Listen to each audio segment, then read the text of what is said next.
नहीं। हेलो जी, राधे राधे। आज हम करेंगे शेयर कैपिटल का issue of shares at premium. Issue of shares at premium, इसकी हम जर्नल एंट्री करेंगे। और अगर आपने इससे पहले की वीडियो नहीं देखी हो तो आप वहाँ से देखना, आपको पता चल जाएगा कि इश्यू ऑफ शेयर्स का इंट्रोडक्शन क्या है, जर्नल एंट्री कैसे होती है।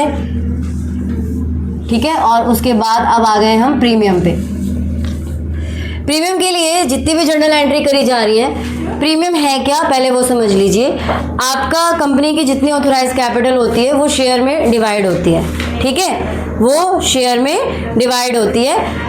तो अगर मान लीजिए एक शेयर 10 रुपये का है, ठीक है, एक शेयर कितने का है, 10 रुपये का है, और कंपनी अगर उस शेयर को 12 रुपये में इशू करती है तो इसका मतलब 2 रुपये क्या है, प्रीमियम।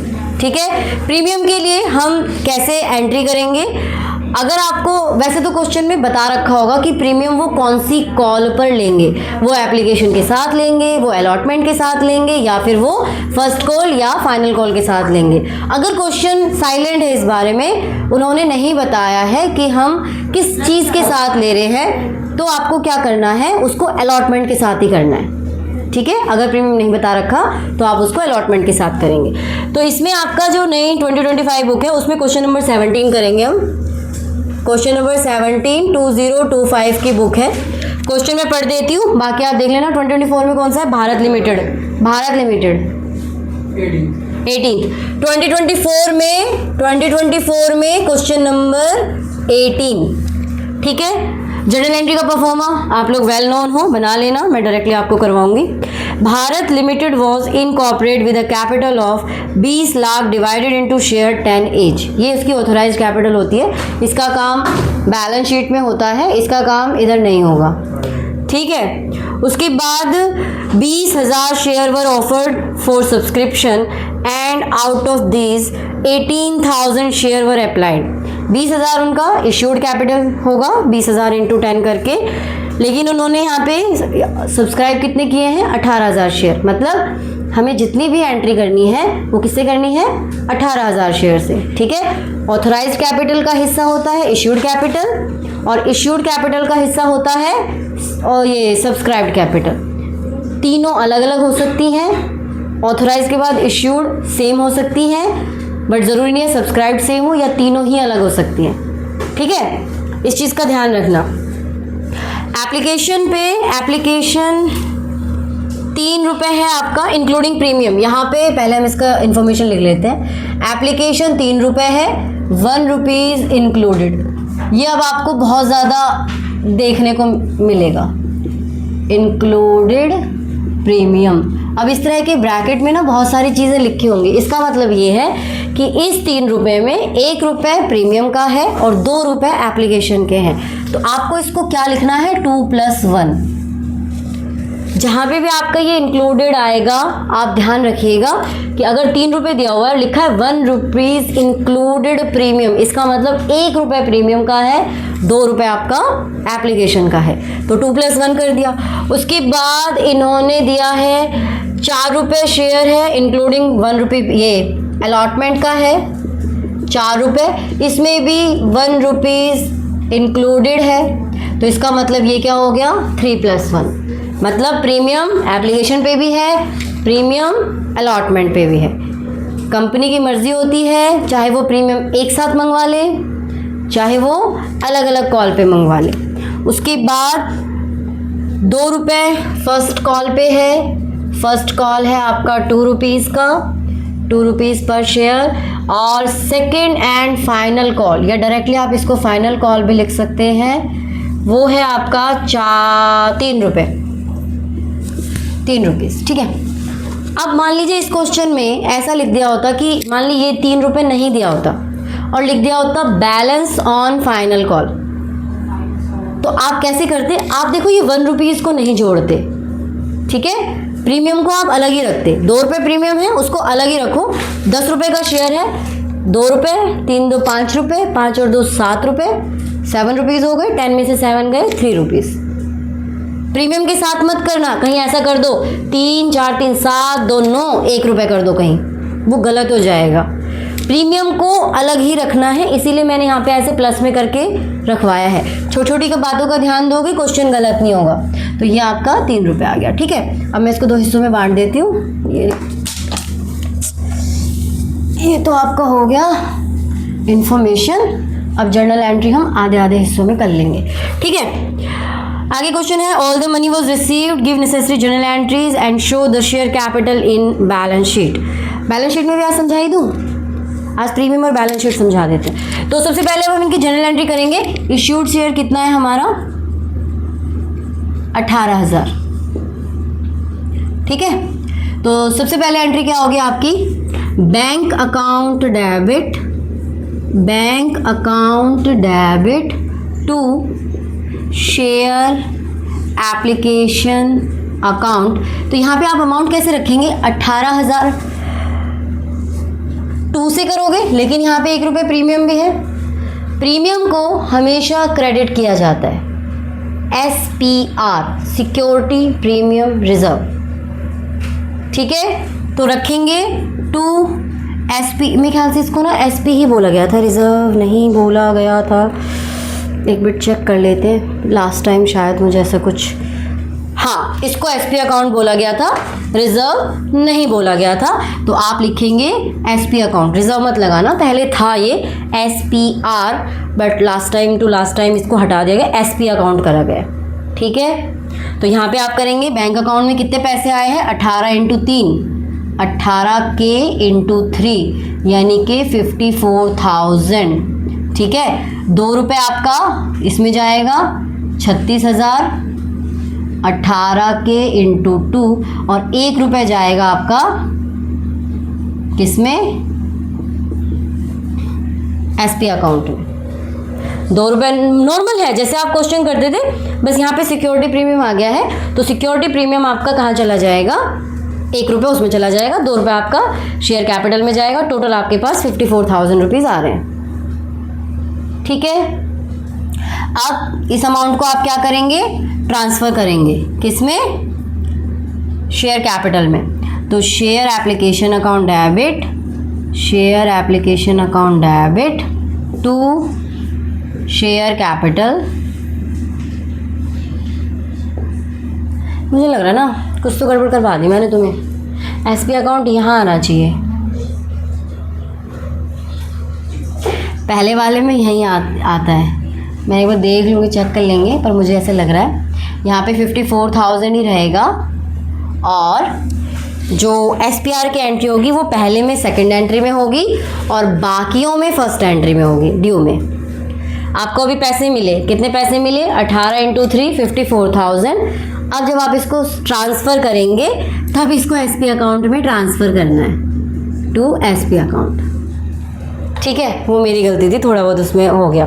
तो बैंक अकाउंट डेबिट 54,000 हमें मिला। एप्लीकेशन अकाउंट में कितने पैसे हैं, 54,000 है, उसमें से 36 आप शेयर कैपिटल में ट्रांसफ़र करोगे, और 18,000 आप सिक्योरिटी प्रीमियम अकाउंट में ट्रांसफ़र करोगे।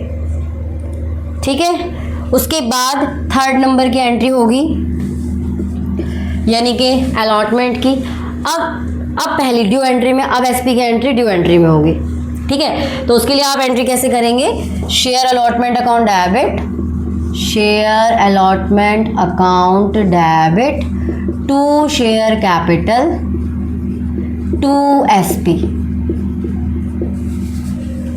वो फर्स्ट इसमें होना था, मुझे थोड़ा सा इसमें कंफ्यूजन हो गया। हमेशा याद रखिएगा, जहाँ शेयर कैपिटल रहता है वहीं पे आपका SP रहेगा, जहाँ शेयर कैपिटल रहता है SP भी वहीं पे रहेगा।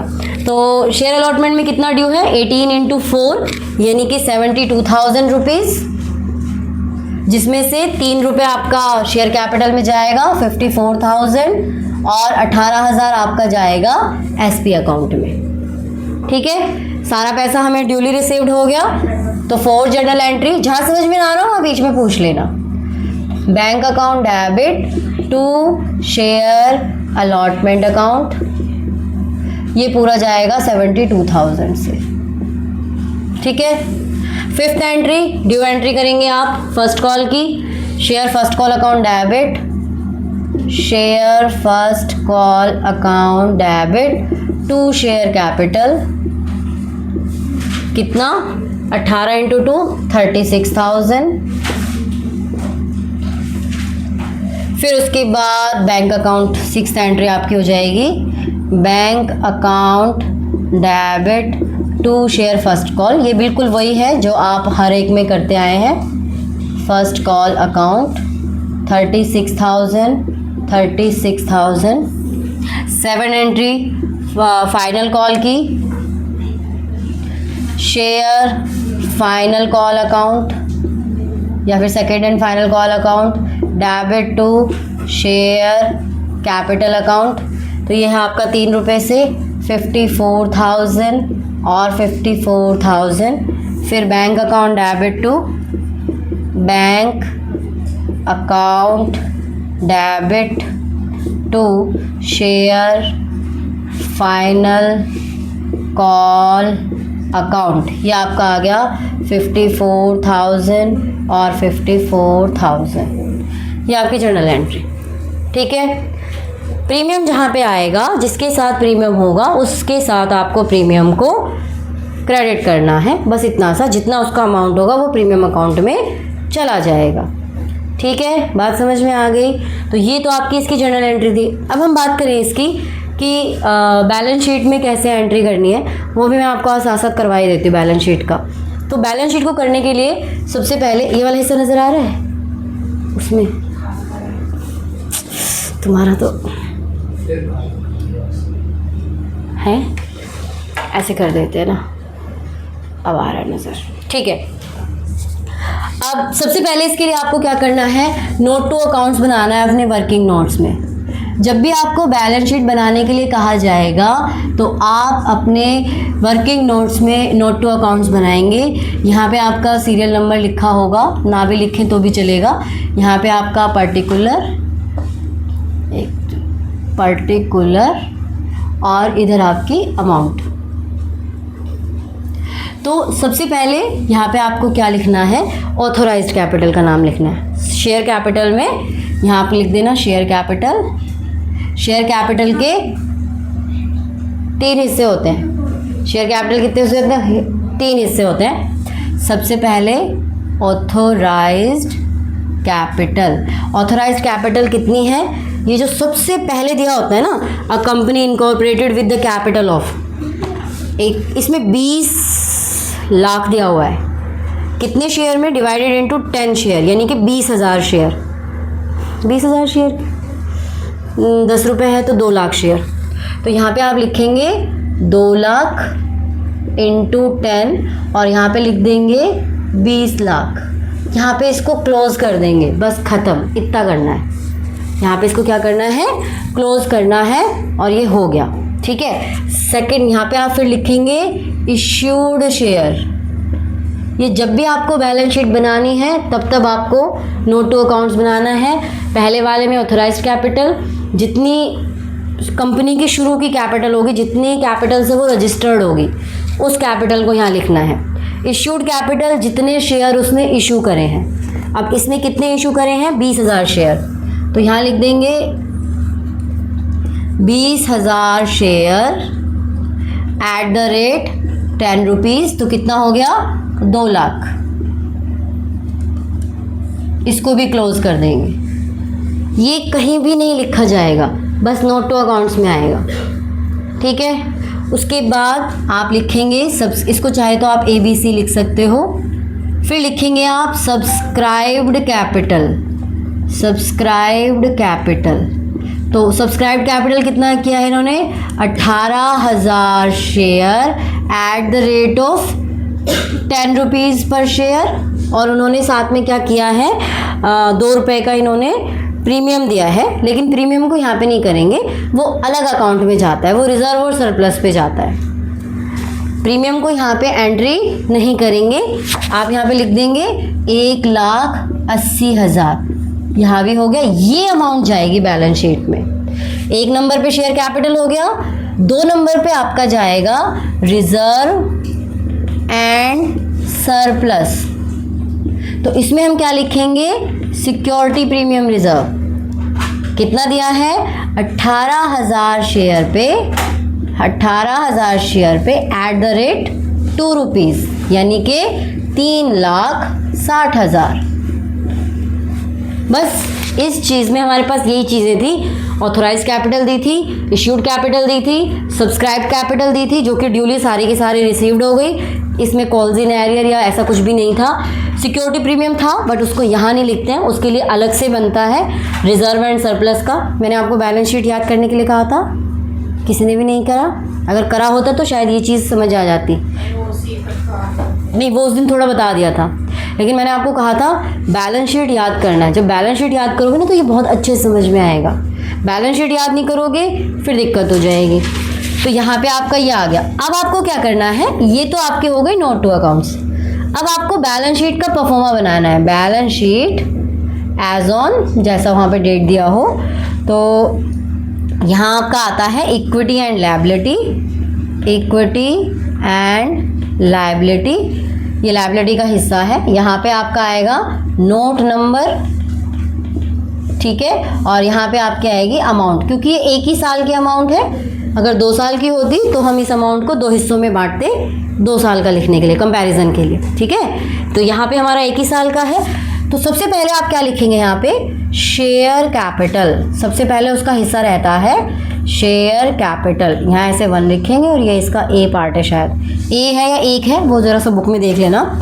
शेयर कैपिटल, तो इस शेयर कैपिटल में आप क्या लिखेंगे, सिर्फ और सिर्फ ये लिखेंगे, नोट नंबर क्या है 1, 1,80,000। आप जो ये नोट नंबर यहाँ पे लिख रहे हो ना, ये जो नोट नंबर मैंने यहाँ 1 लिखा, ये यहीं से आता है। और जैसे आप यहाँ 1 लिखोगे तो ये चीज़ ऑलरेडी अंडरस्टूड होगी कि ये चीज़ आपके नोट टू अकाउंट के फर्स्ट पार्ट से ली गई है। 1,80,000, 1,80,000 या 18 लाख, देख लो, ध्यान नहीं गया किसी का भी, मैंने 1,80 लिख दिया यहाँ, 18 लाख। मैं वही कहूँ इतने कम कैसे हो गए। हाँ, हो गया। अरे 18,000 × 10, 4 0 होंगे। हाँ यार, सही तो किया था, मैं कंफ्यूज हो रही हूँ आज। नहीं, सही था, सही था। 1,80,000। हाँ, 18,000 × 10 रुपये का शेयर है। तो वही वाला अमाउंट क्या है, बाकी क्योंकि जितना कंपनी सब्सक्राइब्ड करती है उसको अपनी एक्टिव बैलेंस शीट में दिखाती है, बाकी वो उसकी कैपिटल जो लगी है वो नोट टू अकाउंट्स में ही होती है, इसमें नहीं आती बैलेंस शीट में, ठीक है। और क्या आएगा, बी पार्ट पे आता है reserve and surplus. Reserve and surplus, ये जो रिजर्व एंड सरप्लस है ना, इसमें सारे रिजर्व्स आते हैं। सिक्योरिटी प्रीमियम रिजर्व, कुछ DLR रहता है, वो डेप्रिशिएशन उसका, डिबेंचर का रिजर्व रहता है, कैपिटल रिजर्व रहता है, जनरल रिजर्व रहता है, एनी टाइप ऑफ रिजर्व, वो सारे इसके अंदर आते हैं। और सरप्लस आता है आपका स्टेटमेंट ऑफ P&L का प्रॉफिट या लॉस माइनस करके, ठीक है, वो इसमें आता है। तो ये नोट नंबर डाल देंगे 2 और ये हो जाएगा आपका 3,60,000। 3,60,000, 36,000। आज देखो मैं कैलकुलेशन ही गलत कर रही हूँ। 36,000। इसको टोटल वगैरह नहीं करना है क्योंकि ये इसका एक्सट्रैक्ट है, extract of balance sheet. Extract हम किसको बोलते हैं, एक्सट्रैक्ट हम बोलते हैं जो उस बैलेंस शीट का एक हिस्सा होता है, तो उसको टोटल करने की ज़रूरत नहीं पड़ती, ठीक है। ये नोट टू अकाउंट्स और ये एक्सट्रैक्ट ऑफ बैलेंस शीट, ये 4 नंबर के क्वेश्चन में आता है, हर बार आता है और बहुत इजी है। इसमें आपको कुछ ज़्यादा मेहनत करने की ज़रूरत नहीं है, बस ज़्यादा से ज़्यादा ये सब्सक्राइब्ड कैपिटल है, इसमें एक और कॉलम आ जाता है कॉल्स इन एरियर का, अदरवाइज़ कुछ नहीं आता। वो कॉल्स इन एरियर यहाँ से माइनस करके दिखा देंगे, रिजर्व एंड सरप्लस और यही सब आता है। 4 नंबर फ्री के होते हैं, तो ये आपको बहुत अच्छे से सीखना है। तो आज आपको मैंने 2 चीज़ें सिखाई। एक सिखाई सिक्योरिटी प्रीमियम रिजर्व की एंट्री कैसे करते हैं, तो ये थोड़ा सा जो पहले सुना आपने उसको इग्नोर करना। Bank account to share application और शेयर कैपिटल जहाँ होगा उसके साथ ही सिक्योरिटी प्रीमियम की एंट्री होगी। बाकी एंट्री बिल्कुल वैसी हैं जैसी आप हर क्वेश्चन में करते आए हैं। उसके साथ मैंने आपको बैलेंस शीट और नोट टू अकाउंट्स बनाना सिखाया। इन चीज़ों को बहुत अच्छे से सीख लेना है आपको। और इसके बाद जो हम टॉपिक करेंगे वो कौन सा करेंगे, ओवर सब्सक्रिप्शन का, यानी कि प्रो रेटा अलॉट। ओवर सब्सक्रिप्शन वही तो बोल रही हूँ, नहीं मैंने ओवर भी बोला, ओवर सब्सक्रिप्शन का यानी कि प्रो रेटा अलॉटमेंट, ठीक है। तब तक बाकी सारे क्वेश्चन कर लेने, तब तक के लिए टाटा बाय बाय। तुम्हारी छुट्टी कर दूँ।